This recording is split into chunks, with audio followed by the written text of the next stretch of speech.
Yes, I am here today to present the project School Food for Change, and it's a Horizon 2020 project. Yeah, it's a project here in Umeå that started in 2021, and it's a 4-year project, so it's ending now in December 2025. You can change slide, please. It's a big project in Europe. We are 16 cities and regions in 12 countries that are involved. And then we have multiple partners. I think it's like 45 partners in Europe that are also involved in this. And Sweden is one of 3 countries in the world actually that has or offers free school meals. Above Sweden, we have Finland and also Estonia. And next slide, please. Food is very important, and in Sweden we have really good school food, and especially here in Umeå.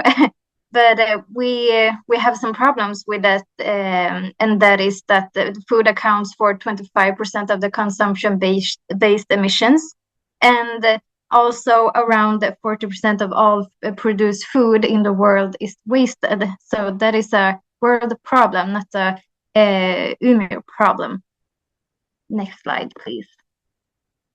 And also food connects to all of the Sustainable Development Goals. You can find food in one or another way in every of these goals. So we think it's very important that we work with these questions so we can also reach the Sustainable Development Goals.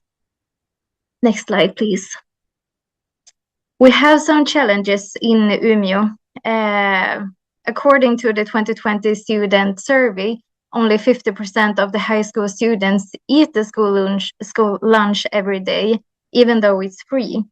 A large population of students do not feel that they are gaining the knowledge in school to be able to contribute to a sustainable society. And the majority of high school students feel like they don't have the opportunity to influence the food that is served in their school canteens. So that is what we have been working with for the last 4 years and trying to fix again, like with attitudes and norms and so on. So next slide, please. We are not alone, me and Märta, who is working with this. We have a big team with us. We have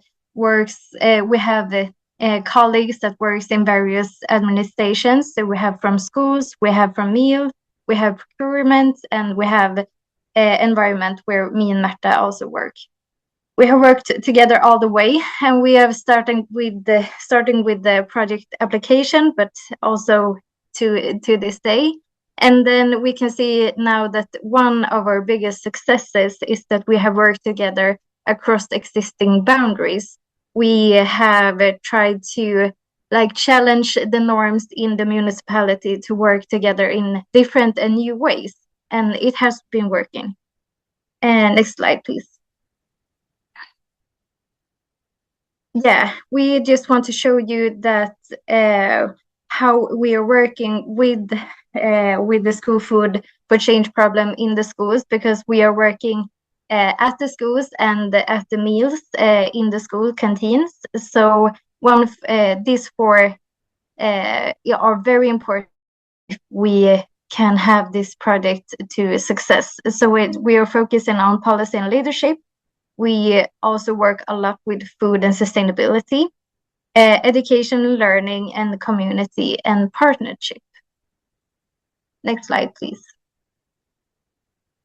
We have 19 schools and preschools, so 4 preschools and 15 elementary schools in Umeå that is part of the project. Next slide, please. And next slide. Thank you. So what have we done more concrete in this project? We have been working with the schools in different ways and also with the meal staff.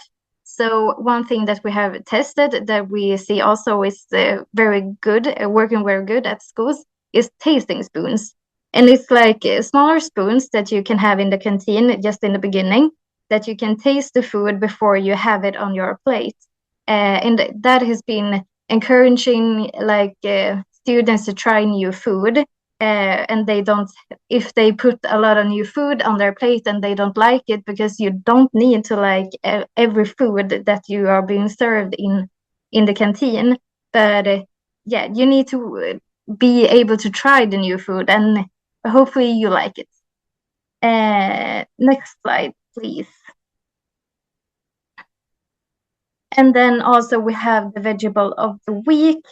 And here you have carrots. So you can do a lot of different things with carrots. So here is an attempt to try to get the students to try different kind of carrots, if they're raw or pickled or yeah, something like that. Next slide, please. And this is a food map, and it's not finished at all, but we have received information from teachers in the project that children have difficulty to understanding where the food comes from. Therefore, we, together with an illustrator, are preparing a food map that consists of 3 parts. So this picture is above ground, and then we have 2 other pictures. We can, if you want to change slide, we have the sea, and then we have the world on the next slide. So our attempt here, this is a work in progress, but our attempt is to like have a material that the children can have in their canteens, that they can look at this food map and understand where are the food coming from and how does it work and so on.